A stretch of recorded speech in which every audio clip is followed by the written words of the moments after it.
Hello, welcome to the Balanced Body Podcast. I'm Lindy Royer, physical therapist, founder of Park Meadows Pilates and Physical Therapy in Lone Tree, Colorado, and Balanced Body faculty member.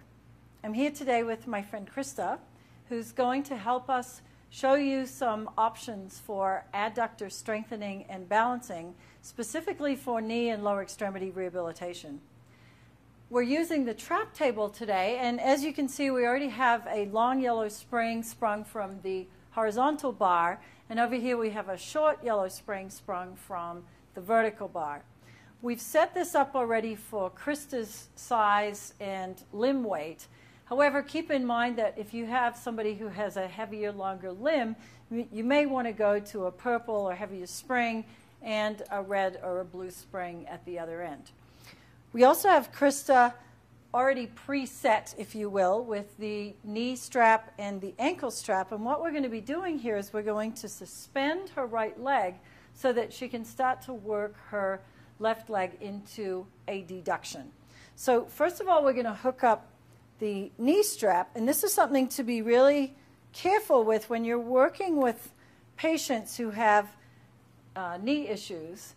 They do not want to be hung from their ankle without support around their knee. So make sure that when you're setting this up that you put the knee strap on first and support that by suspending it from the spring, and then the ankle goes on next. So we have Krista lying here in side lying, similar to how she would be if she were on the mat.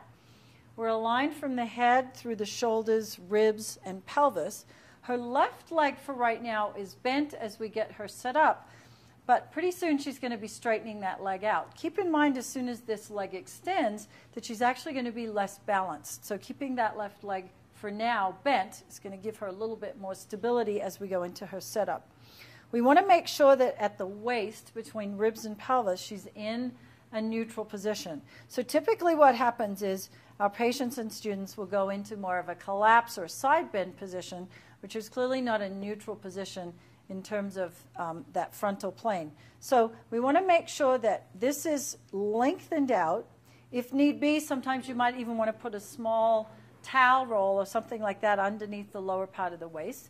We also want to make sure that the shoulder girdle is open. She has space here above the shoulder and below the ear, and her head is gently resting down into the pillow. We use a pillow in our studio because I want to be able to have my students and patients focus on what the task is at hand. In this case, we're working on adduction, and not have to worry about their neck. So now, Krista, if you can just lengthen that lower leg down onto the table. And so we're going to work from the inside of her left leg. She's maintaining her trunk position. Take a breath in, if you will, to prepare. And then as she exhales, she's going to bring that leg straight up to the upper leg and then lower it back down. So what we're looking for here is control of the right leg.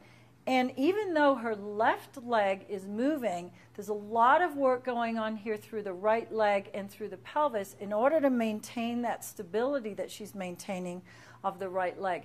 Typically what you might see is instead of the left leg coming up, the right leg will come down. So Krista's just going to show you what typically happens with most of us. So instead of keeping stability of the right leg and then being able to access movement through the left, you'll see a little bit of both. So one nice way to think about this is if we can connect the left sit bone to the right sit bone so that the activation is starting in the pelvic floor and the deeper core muscles, and then creating that nice adduction activation into the rest of the left leg. Beautiful. So now we're going to go into a little bit of a variation. You're going to bring that left leg back into extension, and she's going to externally rotate the left leg. The right leg can also be a little bit externally rotated just to match that. And then from here, she's going to float that leg up to meet the other leg. So here we're accessing a little more external rotation. We're also getting a sense of imbalances potentially in the adductor system. So making sure that we're looking at external and internal rotation is really important. And can you just bring that leg into a little more extension? And we're just going to challenge her one more. She's going to take that leg further back into extension and see if she can bring that left heel behind the right one, which is a really, really big challenge. and then bring the leg forward, if you will, Krista. So now she's going to take that lower leg into a little bit of flexion and internal rotation. And then this is going to pull in a little more of the medial quadriceps as you exhale, so she can medially rotate that upper leg as well, and then float the lower leg up. Good. We also want to pay attention here to what kinds of activity is going on in the foot and the ankle. Typically, we'll see all sorts of interesting patterns of inversion, eversion, toe gripping, all sorts of interesting and wonderful things in the foot. We want to make sure that we're really focused on activating the leg from the core and having that motion flow down rather than having the foot be in control of the movement. And lower the leg down, bring the leg back to center. And as you can see, that is quite a challenging exercise. Very important for balancing the hip, the knee, the lower extremity, and making sure that our patients are balanced from the hip rather than just looking at the structure that's being damaged, perhaps the knee. Thank you very much, Krista, and thank you for watching.